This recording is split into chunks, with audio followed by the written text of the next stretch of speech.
臣女硕瑶参见皇上，恳请皇上收回成命，废除臣女与宋征的婚事。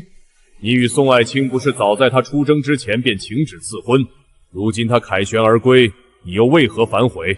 他如今已有心上人，臣女不愿与他人共侍一夫，还望陛下成全。你当真要取消婚事，不后悔？是，臣女绝不后悔。罢了，3日后圣旨会送去武安侯府，你回去等着吧。苏将军在敌军杀过来时救我性命，我不能辜负他的救命之恩，你一定能理解的吧，硕瑶。宋征，你可还记得你出征之前是如何允诺我的？一生一世一双人，这可是你当初跪在我娘面前立下的誓言。晚辈此生只娶硕瑶一人，一生一世一双人，永不负她。誓言既立，便要终身恪守，护我女儿一世周全。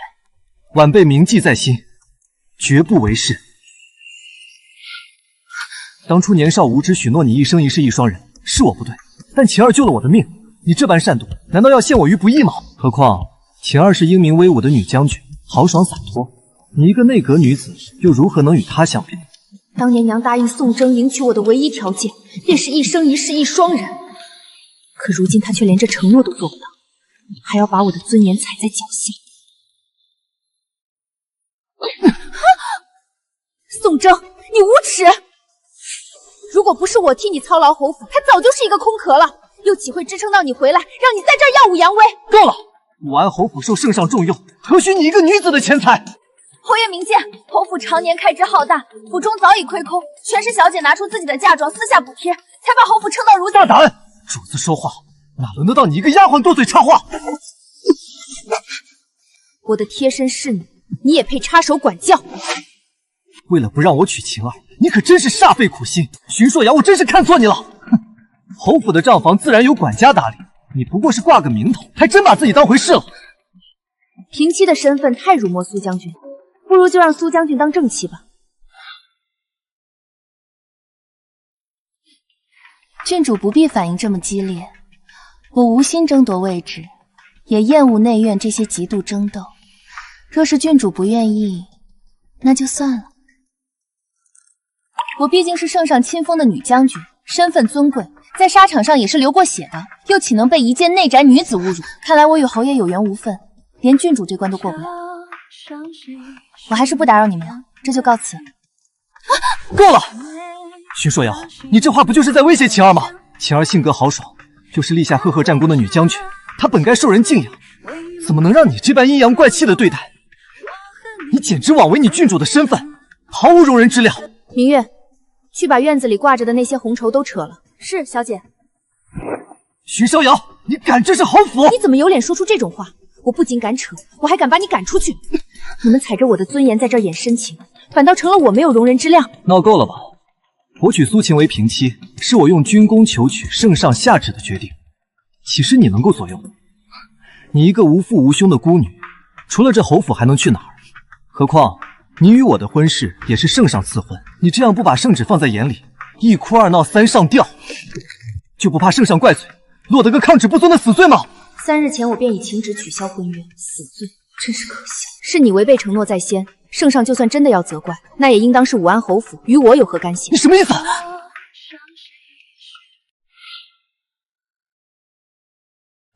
硕瑶啊，这是怎么了？好端端的发这么大脾气。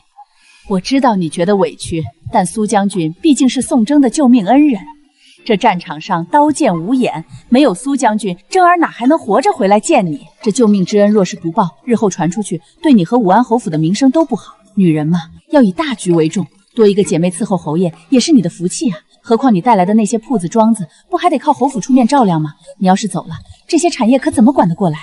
苏晴有一句话说错了，我荀少瑶从来不是温室娇养的花朵，更不是在内宅争风吃醋、任人拿捏的软弱女子。老夫人操心太多了，我的嫁妆我自然会带走，不劳侯府费心。连他宋征都不在意名声，公安违背誓言，我又何须在意？你这孩子怎么这么不懂事？嫁进来的东西哪有带走的道理？何况我荀家满门忠烈，父兄皆为国捐躯，皇上和太后要是知道我在此受辱，必定会替我做主。你在做梦，荀硕瑶，你醒醒吧！你父兄都死绝了，对朝廷早已无用。皇上现在肯定更重视我和晴儿，我们可是刚刚在边关立下军功，是大梁的功臣。如果你今日非要踏出武安侯府的大门，那以后就算你跪在地上求我，我绝不会容许你踏入这里一步。你可要好好考虑清楚，离了侯府，你一个孤女能活过几天？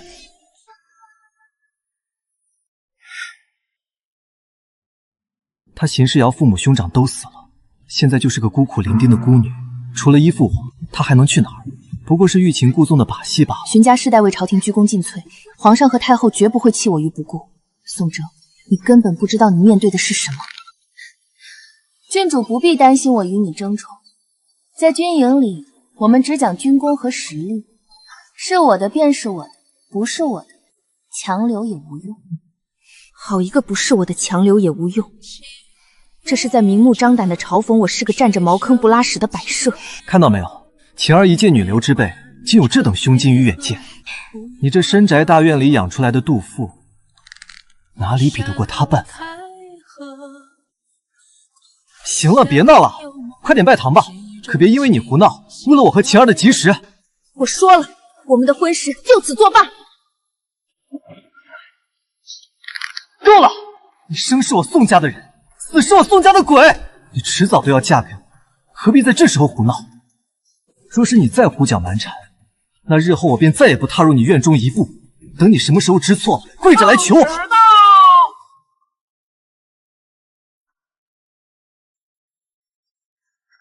今日这亲事，你同意得成，不同意也得成。给我跪下接旨！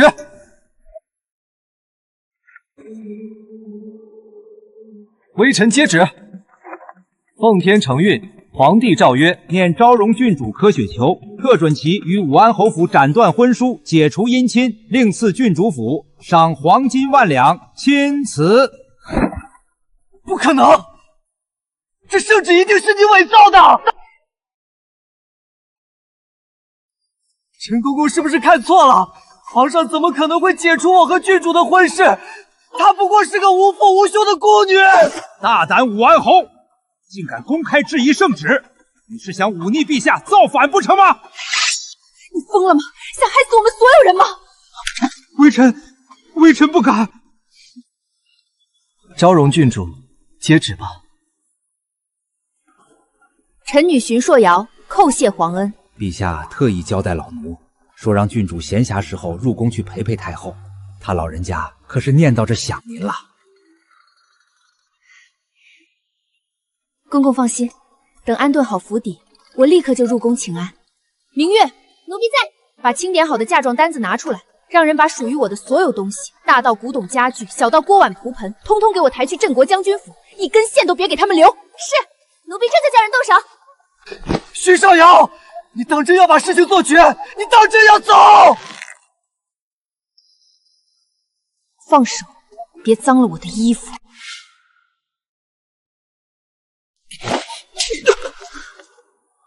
我为何不走？你不在京城的这些日子，我替你打理这偌大的侯府。这侯府上上下下哪一件事不是我亲力亲为？可你居然忘了当初你我立下的那一生一世一双人的承诺。瑶儿，我宋征今日对天发誓，此生只娶你一人，一生一世一双人，我绝不负你。既然你愿意娶苏将军为平妻，那我成全你，我把这正妻的位置让给他，从此以后我们各不相干。我都已经退让一步，娶苏将军为平妻，而你依旧是侯门主母，这还不够吗？何况苏将军在刀剑无眼的战场上救了我的命，我不能负了他，你为什么就不能体谅我一下？我一个未出阁的姑娘，在这偌大的侯府费尽心血打理一切，等来却是他要娶平妻的圣旨。我体谅他，那谁手来体谅我？荀少瑶是不是真的爱我？你到底弃恩情于不顾，难道是想让我被全京城的人耻笑吗？救命之恩有很多种报答方式，金银珠宝、高官厚禄，甚至你豁出命去救他一回，我都绝无二话。可难道就非要用这以身相许的龌龊借口吗？瑶儿，我说了，晴儿她是女将军，她与你这等长于内宅的女子不同，她性格豪爽，不会善妒，也不会为了些鸡毛蒜皮的小事与你争宠，你尽管放心便是。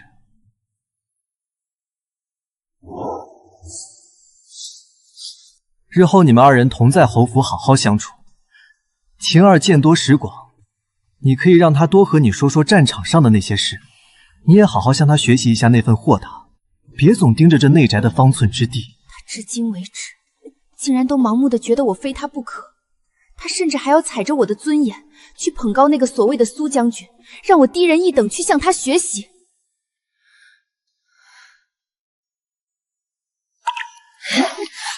瑶儿，你爹和你几个哥哥都已经去了边关，娘只剩下你一个了。娘求你别去，留在这京城好不好？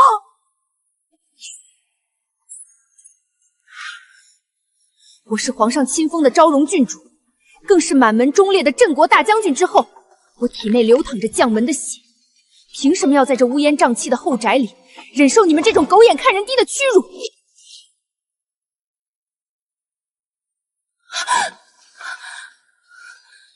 就凭他一个不知从哪里冒出来的野路子，他也配在我面前指手画脚？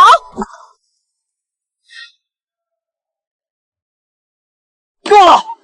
你还想闹得全京城的人都来看笑话吗？苏将军刚刚在边关立下赫赫战功，他可是大梁的功臣。怎么？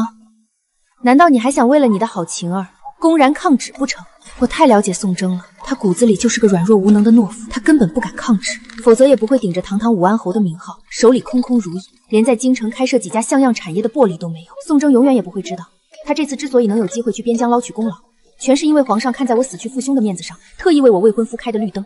他可笑的觉得我这辈子都离不开他，他觉得哪怕他以后三妻四妾，把无数个女人迎进侯府，我都能够为了那点可怜的名分委曲求全的接受。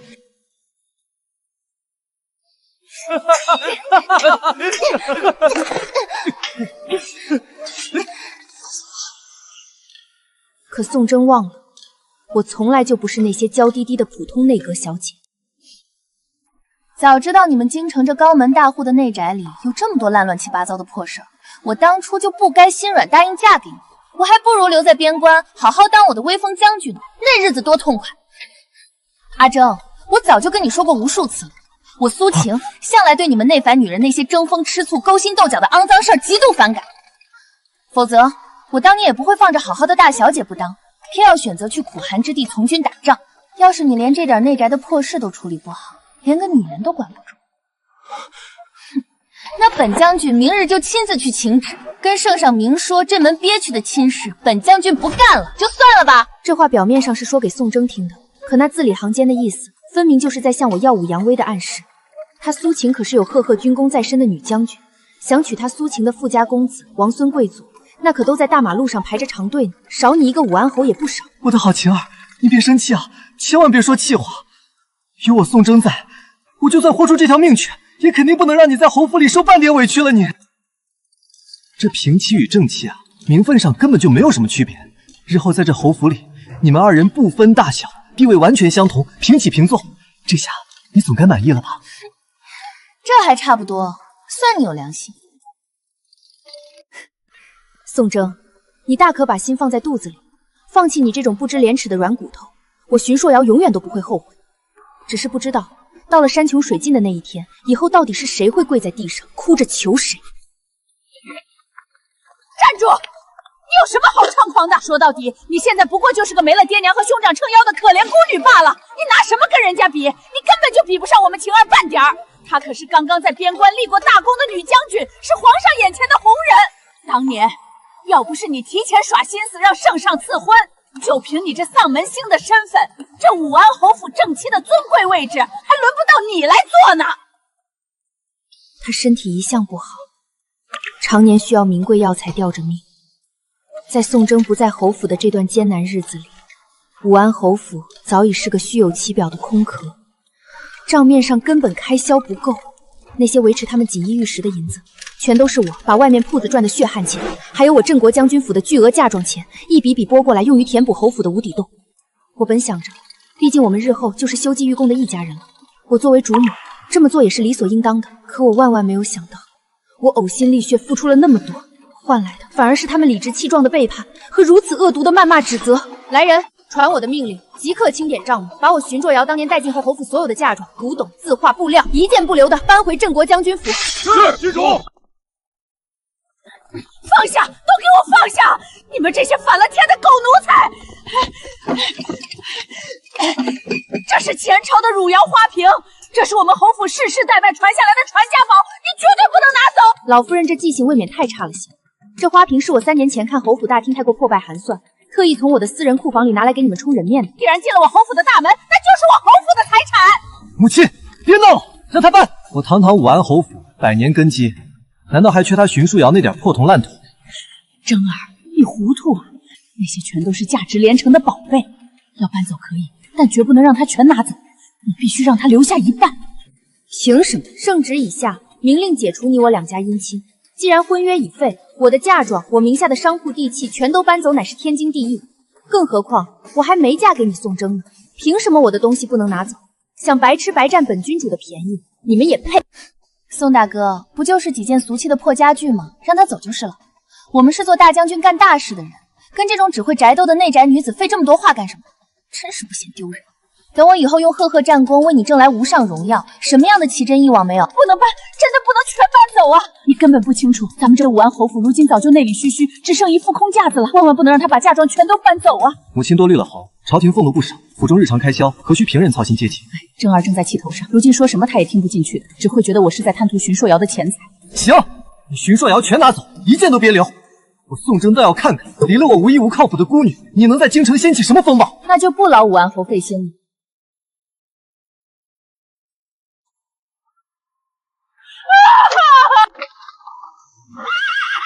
荀硕瑶，你别后悔！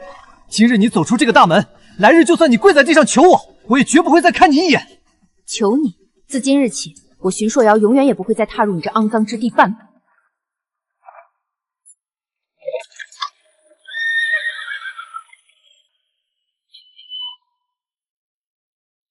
我荀家满门忠烈，世代效忠皇室，父兄皆是顶天立地的英雄。宋征不过区区一个靠袭爵苟活的侯爷，也敢与我镇国将军府抗衡，简直可笑至极。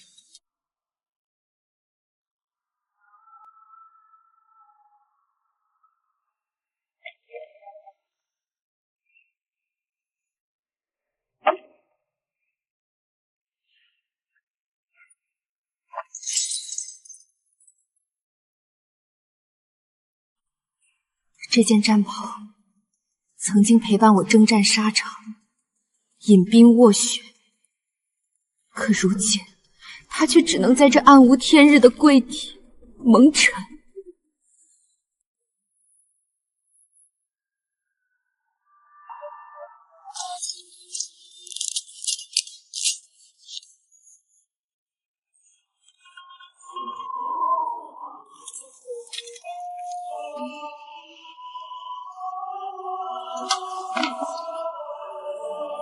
爹娘哥哥们，女儿不孝，女儿终究还是不愿成为那困于内宅相夫教子的平庸女子。宋征是个不可靠的背信弃义之徒，女儿已经给过他一次机会，看清了他的真面目。自此以后，女儿绝不会再委屈自己去接纳任何人。爹娘，女儿要违背曾经答应你们的承诺了。大梁边境战乱四起，边关频频告急，齐王早已亲率大军奔赴边疆，数年未曾回城。急报！镇国大将军与2位公子皆战死沙场，为国殉命。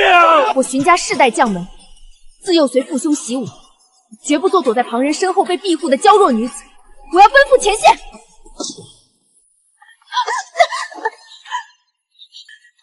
瑶儿，你不能去啊！瑶儿，荀家就剩你这一根独苗了。你爹和哥哥们都没了，你万万不能再出事！娘，你放开我！我要替爹爹和哥哥报仇！亲手取下敌军主将首级。不行，瑶儿娘真的不能再失去你了。如果你也跟着你父兄走了，你让娘一个人在这世上还怎么活？父兄战死沙场，受打击最大、最痛不欲生的就是娘亲。如果我真的战死在边关，娘唯一的精神支柱就彻底崩塌了。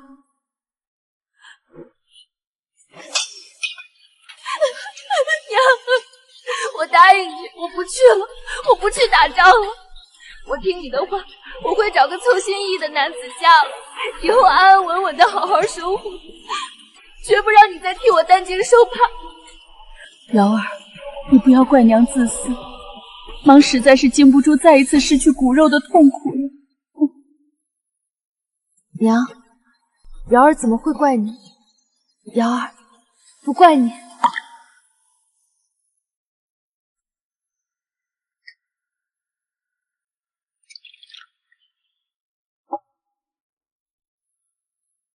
伯母放心，晚辈宋征在此对天发誓，若能取得硕瑶为妻，此生必将视她如珍宝。我愿一生一世一双人，永不纳妾。若为此事，天打雷劈，不得好死。只要能让娘亲安心，嫁给谁，过怎样的生活，我都无所谓。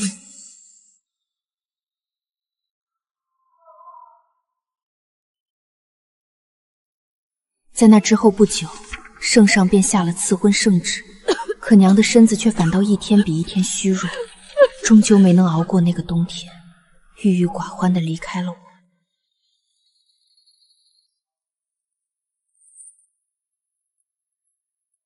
我谨遵娘的遗愿，放下将门的骄傲，带着庞大的家产去了武安侯府，苦苦等着宋征凯旋而归，与我成亲。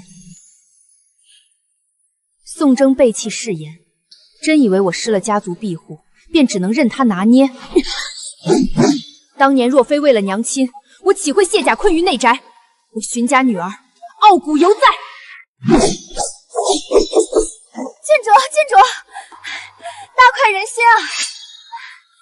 奴婢刚才偷偷去武安侯府那边看热闹了，您是没看见，这次侯府的婚事办的那叫一个简陋寒酸，大门口连个像样的红绸都没几条，用的都是陈年的旧布。喜宴的菜色更是素的可怜，连寻常人家的公子娶妻排场都比不上呢。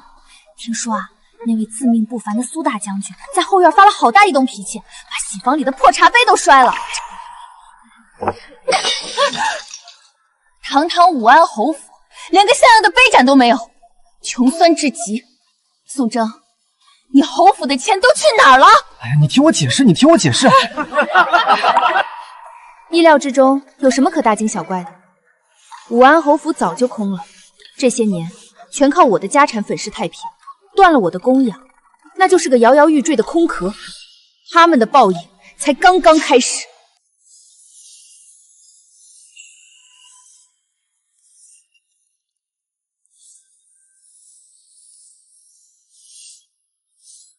郡主，您是不是很难过？奴婢该死，奴婢不该说这些，惹您不高兴的。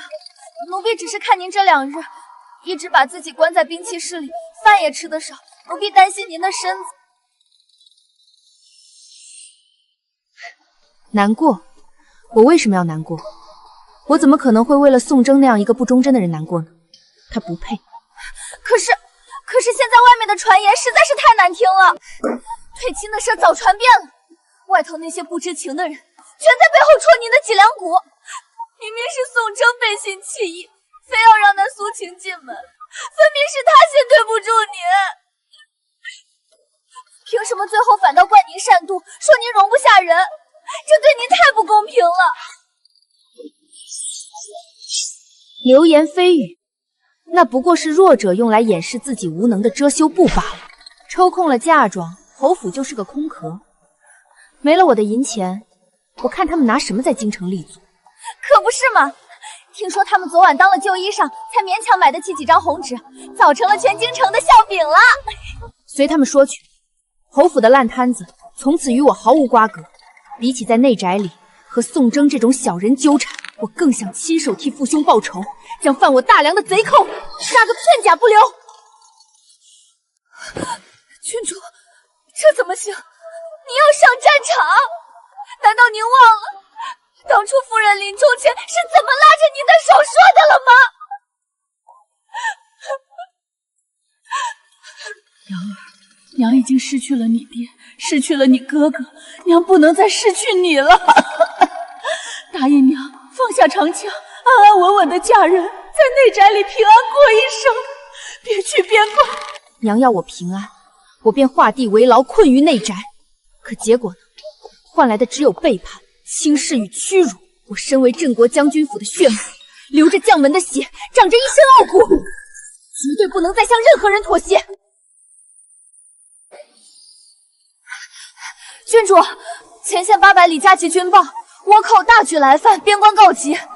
听闻齐王殿下在前方陷入苦战，已经请求朝廷火速支援。朝廷派了谁去？皇上下旨，由宋征和苏秦带队前往驰援。就凭他们2个，宋征刚愎自用，苏秦更是个弄虚作假的草包。我知道这是我唯一能够出征的机会了，我要即刻赶往皇宫。郡主，您去吧，奴婢永远都支持您的决定。将军府的荣光就靠您了。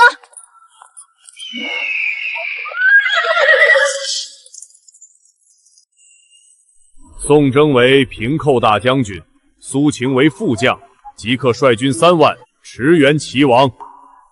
臣领旨，谢陛下。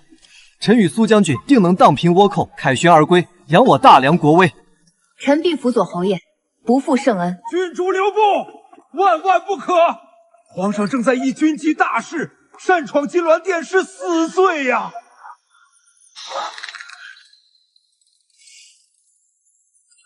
皇上，郡主这般不顾阻拦硬闯，想来是有天大的急事。不然以郡主的教养，断不会做出这等失仪之事，总不会是为了退婚的事闹到朝堂上来了吧？儿女情长，怎能乱了军国大事？真是丢尽了镇国将军府的脸。让他进来。臣女荀硕瑶叩见皇上，吾皇万岁万岁万万岁！荀孝尧，你可知罪？你有什么要紧事，需要公然无视礼法，硬闯朝廷？你要知道，擅闯金銮殿，这可是要掉脑袋的死罪。冒着死罪硬闯，总不能是为了退婚那点私事，拿国法当儿戏吧？还能有何事？无非是不甘心，跑来御前撒泼，真是丢尽了将门的脸。皇上，臣女硬闯朝堂，并非为儿女私情，臣女恳请皇上降旨，准我带兵出征，前往边关杀敌。一个深闺里的将军主要去打仗，战场岂是儿戏？他怕是连刀都拿不住。郡主莫不是被我与阿璋的婚事刺激疯了？战场可是拼命的地方，岂容你胡闹？一个只懂后宅争风吃醋的弱女子也敢谈率兵，想拖死前方将士吗？你看什么看？难道我说错了吗？你懂什么打仗？苏将军不过立了点微末军功，便这般得意忘形，难道没读过兵法，不知骄兵必败？何况你对镇国将军府的底蕴无所知，未知全貌就敢大放厥词，看来所谓豪爽女将军的见识也不过如此，井底之蛙罢了。你竟敢骂我！你算个什么东西？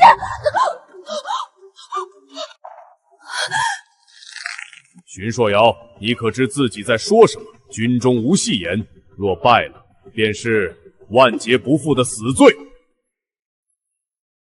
臣女清楚，臣女请战，不是一介女流的身份，而是以镇国大将军府唯一血脉的身份。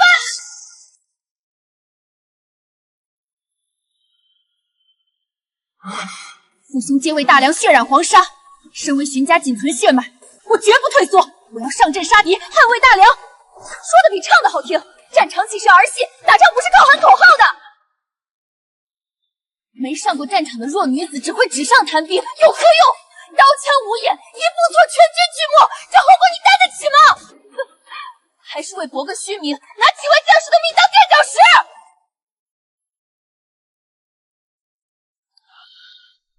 皇上，郡主此举纯属意气用事。战场瞬息万变，岂是她一个内宅女子能担得起的？稍有差错，便会贻误战局。皇上，他这般不顾将士性命博取虚名，实在让人心寒。如何对得起前线浴血的弟兄？皇上担心的不是我不懂兵法，是怕我战死，荀家绝后。皇上，臣女知道您在顾虑什么。荀家世代忠良，父兄皆为国捐躯，臣女身为荀家仅存血脉，同样不怕死。臣女在此立誓，若败，臣女一人承担，与陛下无关；若死，亦是荀家宿命，恳请皇上成全。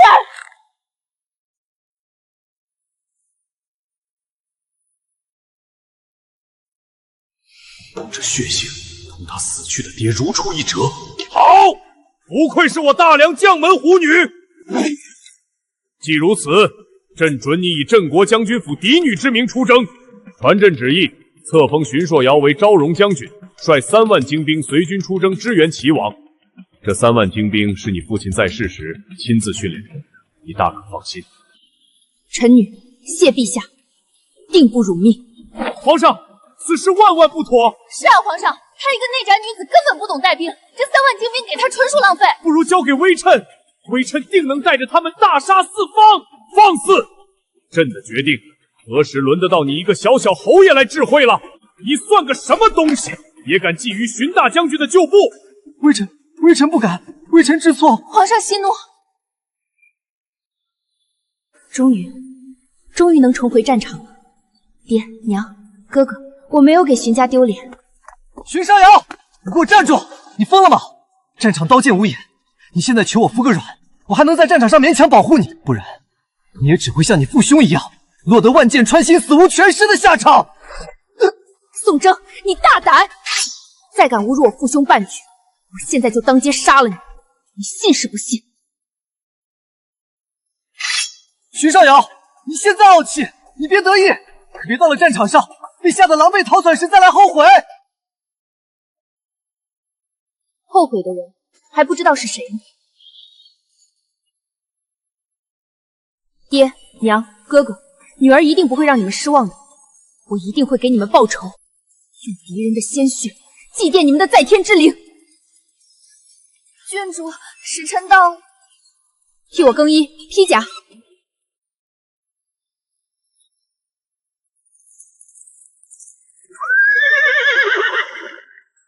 哟，郡主不会是临到头了，怕了吧？怎么来的这么迟？要是怕了，就趁早滚回去，躲在你的内宅里绣花，别在这里丢人现眼，连累了大家。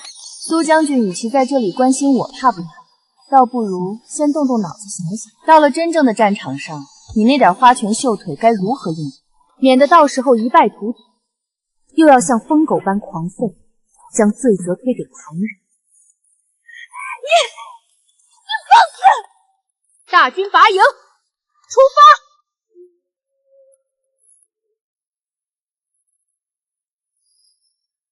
哎呀，郡主怕是熬不住这军营的苦，连个端水的丫鬟都没有，真可怜。这风餐露宿的、娇生惯养的内宅女子可吃不消，你说对吧，阿珍？晴儿说的对，荀硕瑶，你要是实在熬不住，现在求饶回去还来得及，别在这里硬撑着拖累我们。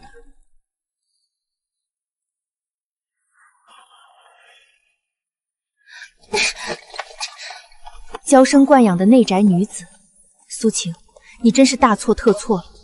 我7岁那年就随父亲来过边关，那时12岁的齐王也在。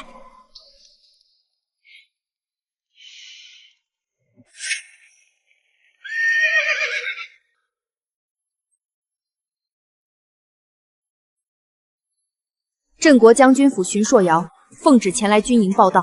郡主请进，齐王殿下已在主帐等候多时。为何比原定日期晚了1日？这种气场绝非纨绔能装，这才是尸山血海杀出的统帅。回王爷，还能为何？自然是咱们娇贵的郡主吃不了行军的苦呗。这一路上大军走走停停，简直就像是游山玩水一般，这才生生迟了1日。底下的将士们可是怨声载道，敢怒不敢。够了！在这里比拼的是真刀真枪的能力，能力究竟如何，本王自有眼睛去看，自会判断，不需要你在这里指手画脚，越俎代庖。表面上在训斥他，实则是替我挡下流言，给了我绝对的信任。苏将军既然百般怀疑，拿内宅说事，不如来点实际的。不如你我亲自比试一场，不知苏将军意下如何？你在开什么玩笑？荀尚瑶，你脑子进水了！一个只会在后宅绣花的女人，要跟我这个杀过敌的将军比试，刀剑无眼，别到时候被打得满地找牙，又跑去王爷面前哭啼，说我欺负你这娇滴滴的郡主，我可担不起。废话少说，你只需要回答我，比还是不比？若只是嘴上厉害，实则是个不敢应战的废物。现在就当众认输。放心，我荀家大度，绝不介意接受你的低头投降。你竟然敢看不起我！好，这可是你自找死路，一会儿别怪我心狠手辣。什么情况？刚来的郡主竟然要和苏将军比武，这不是瞎胡闹吗？郡主的细皮嫩肉的，怕是连枪杆子都举不起来吧？诸位都听见了，是郡主非要与我切磋，为了不扫兴，这比试自然要比。不过咱们军中比武，光论个书胜未免太无趣了些，咱们得加点彩头，我们就下个赌注了，谁就当着这全军3万将士的面，给对方跪下，重重的磕头道歉。荀少瑶，这个赌注你可敢接？苏将军加油！苏将军必胜！好好教训教训这不知天高地厚的大小姐，真是不自量力！放着好好的郡主不当，非来军营里找痛快，敢和咱们苏将军比试，一会儿可别输得太难看，哭着回去找皇上告状啊！好啊，我答应你。简直是荒谬至极！胡闹！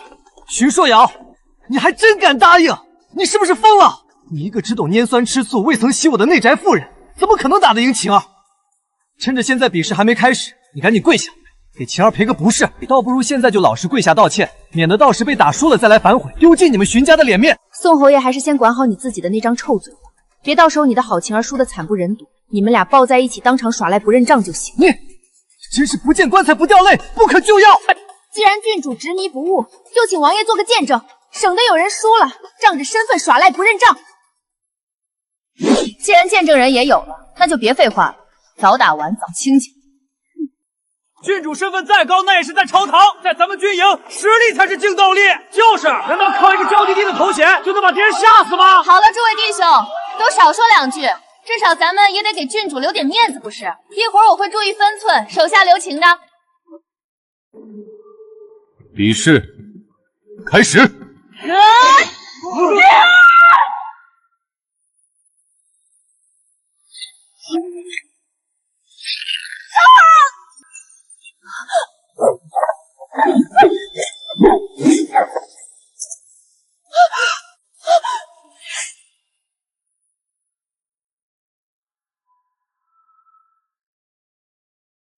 认输吗？这怎么可能？他怎么可能会武功？他明明是个废物。刚刚是我一时疏忽，是我没准备好，而且我顾及你郡主的身份，故意让着你的。这场比试不算，你胜之不武，我们重新再来一场。一时疏忽，故意让着我。苏将军，若在真正的战场上，面对敌军，他们会听你这可笑的借口吗？会因为你一时疏忽就不砍你的脑袋吗？王爷，胜负已分，刚刚苏将军自己定下的下跪磕头赌约，现在是不是可以实施了？刚刚不算，我根本没尽全力，我们再来一场，我不服，我不跪！王爷明鉴啊，晴儿她确实是大意了，这赌约实在是不妥。怎么不算？军中无戏言，在这么多士兵面前，是你自己提出的赌约，怎么？难道苏将军是打算出尔反尔，当众不遵守承诺吗？如果你连一个自己定下的赌约都不能完成，毫无信义可言，那你日后如何能够在这3军将士面前立足？如何带兵打仗？若不肯履行赌约，便即刻脱下军装滚回京城。本王军营绝不留言而无信的废物。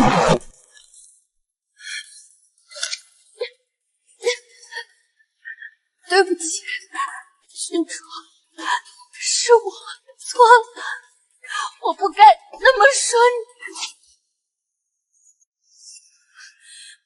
起来吧，苏将军，一场比试罢了，苏将军不必放在心上。别嫌丢人现眼了，我们走。等一下，为什么来这里？你本可以留在京城安享太平，有皇上庇护，无人敢动。我想替我的父兄们报仇，把荀家失去的荣耀用敌人的血亲手夺回来。好好保护自己，战场并非儿戏，本王信你。王爷，不好了，出事了！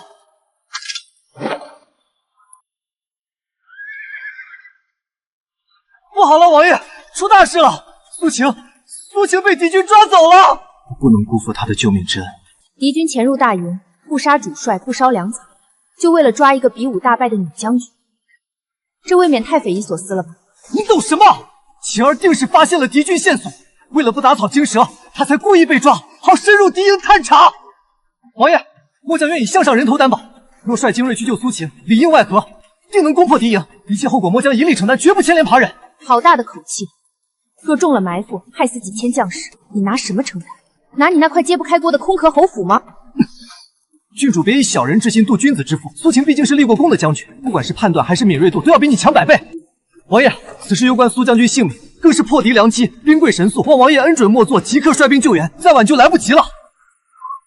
此番太过草率，明日天亮再做定夺。这怎么行？人命关天啊，王爷！末将无法亲眼看着苏将军出事。既然王爷不肯出兵，那末将自己去。武安侯府的私兵立刻集结，跟我走！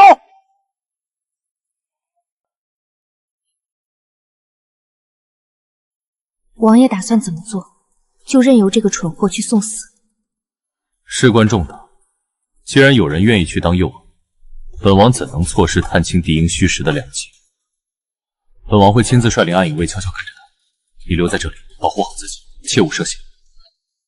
我也要去。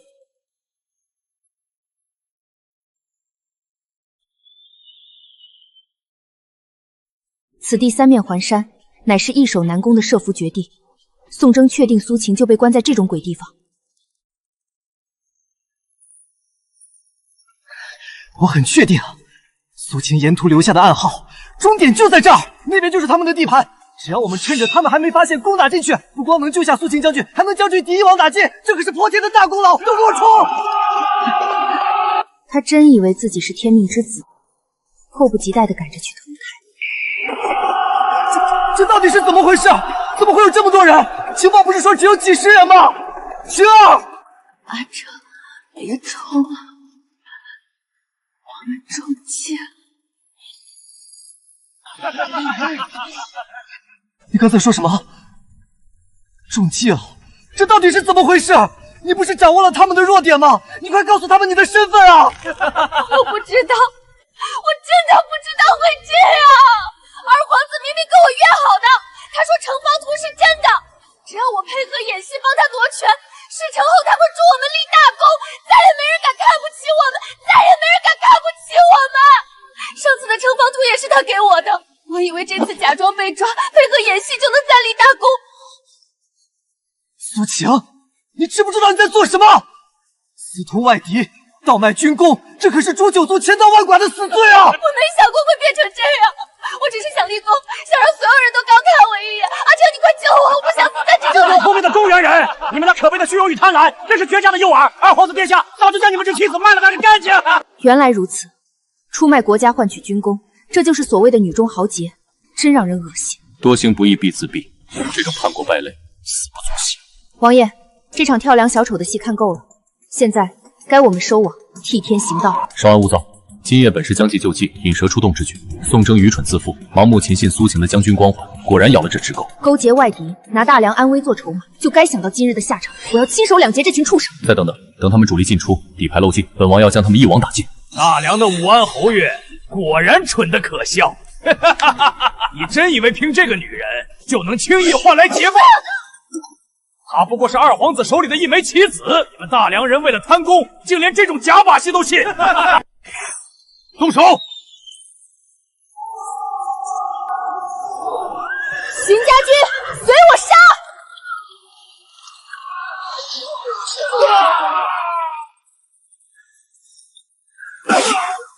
瑶儿，替为父守住大梁的脊梁。当年你们也是这样护着大梁山河，却永远留在了边关。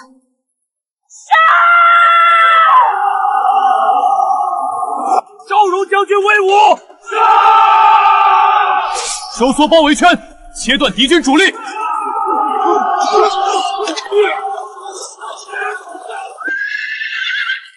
想走，把命留下。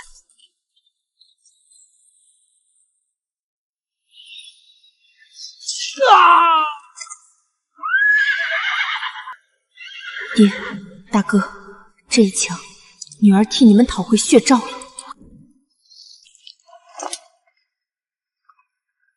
原来你早就知道，你一直都在看我们的笑话。是又如何？你自负愚蠢，被人当刀使还沾沾自喜，落得今日下场，纯属活该。郡主，我错了，我真的知道错了，求你网开一面啊！你错的不是被骗，你错在为了虚荣，为了伪装你那可笑的女将军名头，勾结外敌。你拿我大梁将士的命去换你头上的功劳，你该死！将苏晴压下，严加看管，若有闪失，提头来见。是。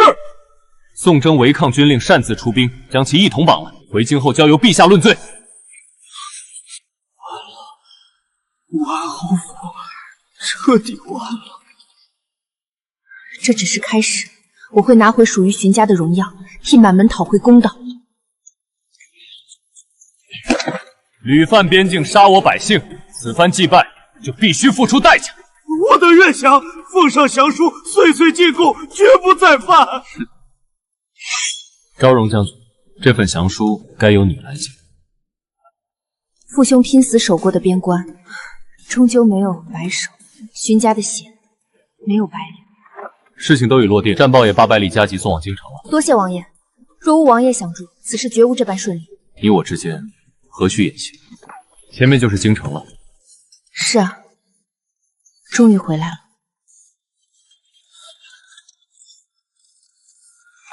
秦王千岁，赵荣将军凯旋，荀家军威武！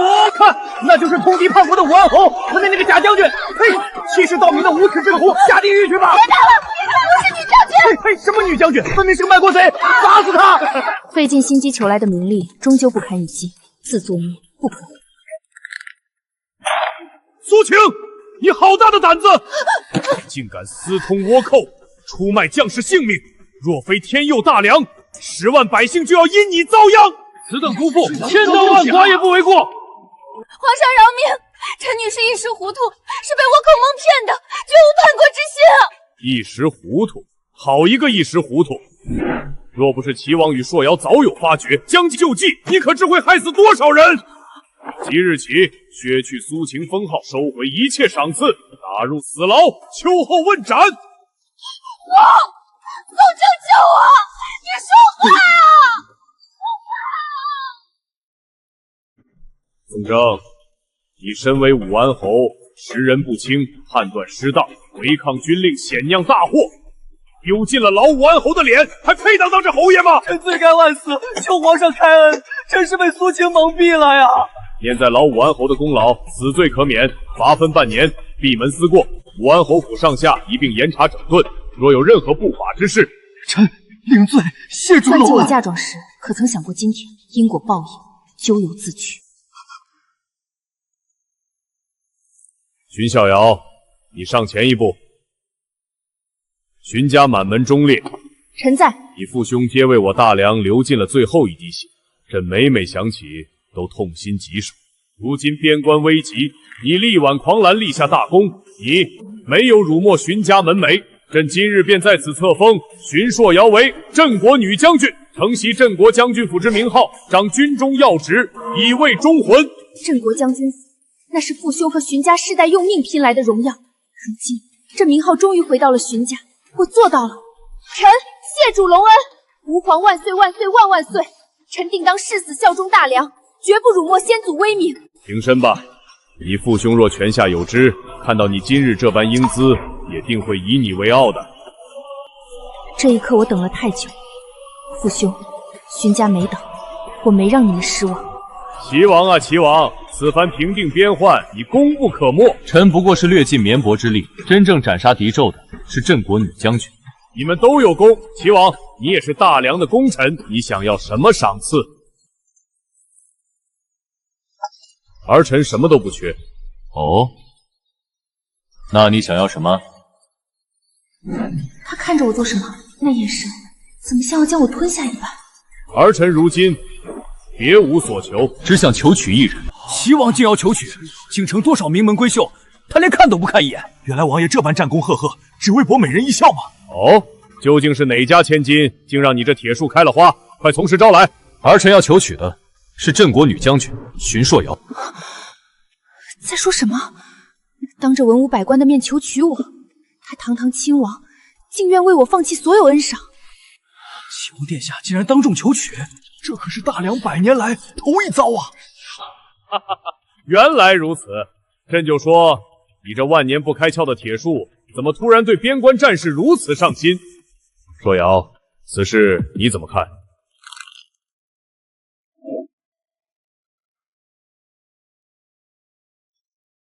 荀硕瑶，本王今日所言，绝非一时兴起。你若不愿，本王绝不勉强你。就当今日的话，本王从未说过。可你若愿意，本王愿许你一生一世一双人，此生绝不负你。昔日也有人许下这般海誓探梦，可最终他却亲手将这承诺践杀入泥，让我沦为满京城的笑柄。你是在担心宋征那样的事会再发生一次？荀少瑶，本王与他不同，军令如山，至死不悔。其实很早之前，本王便想过，等本王在北境凯旋之后，便向皇兄请旨，求娶你为妻。很早之前？怎么可能？我们在此次出征前明明毫无交集。只是等本王好不容易平定了北境，快马加鞭赶回京城时，却听说你已经与武安侯宋征有了婚约。我想起来了，当年边疆风沙中的少年将军正是他。你说，你心悦我很久了？是，幼时在边疆见你一枪挑落敌旗，本王便知你与京中闺秀截然不同。你是翱翔在9天之上的苍鹰，绝不该被困在任何人的后院里。后来每逢本王回京述职，都会暗中派人留意你的消息。只是没想到，本王终究还是迟了一步，让你白白受了那些委屈。一路并肩，他从未因我是女子而轻视我。宋征给的只有算计与轻贱，而他给的是生死相托的信任与让我挺直脊梁的底气。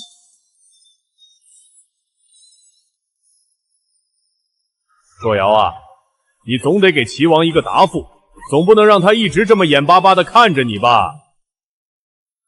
若王爷今日所言句句当真，那臣女愿意。好一桩天作之合，朕今日算是做了件大好事。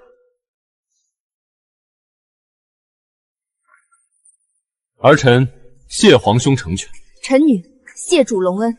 奉天承运，皇帝诏曰：镇国女将军荀少瑶温良敦厚，品貌出众，特赐婚齐王良旗，则即日完婚。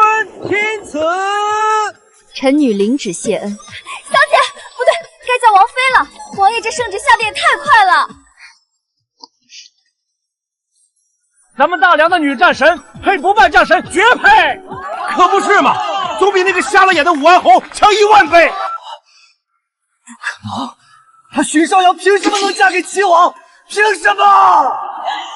老爹呀，你这蠢货，生生把摇钱树给逼走了，侯府全毁了。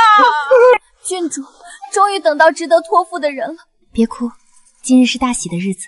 曾陷内宅遭背叛，后披战甲雪深仇，本以为此生唯有铁马冰轮，是他给了我救赎与偏爱。接亲队伍来了。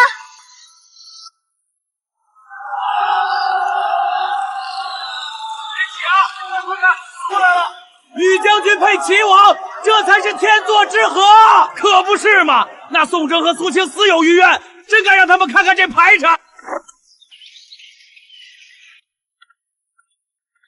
硕瑶，我来接你了。从今以后，本王与你并肩，风雨同舟。好。起驾！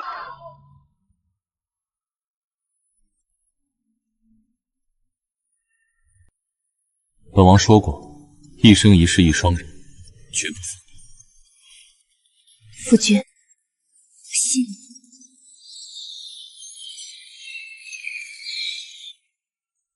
往后余生，只有